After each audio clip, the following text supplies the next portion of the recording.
Here's 4 live wrestling sessions that you should implement every week in order to take your wrestling to a new level. Number 1, we do this about 75% of the time, 70% of the time. Wrestle like you would in the national finals. Self-explanatory, you're mastering the art of winning.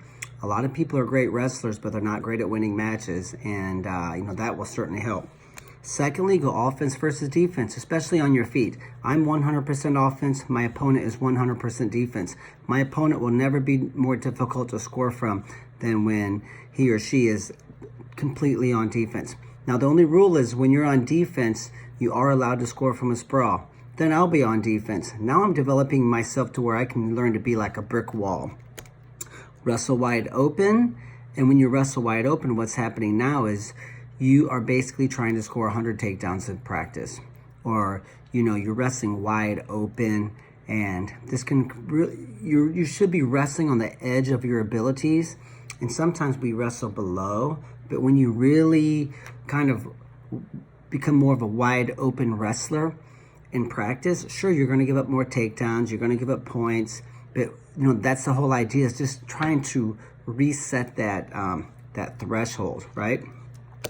You probably could be scoring more points than you are, and we need to spend some time figuring that out. So throw wrestling smart and out the window sometimes and just say, I'm throwing the kitchen sink at this guy and I'm going to try to score a lot of points. 4, put yourself in a difficult situation or a tight spot. So I might let my opponents in really deep on my legs.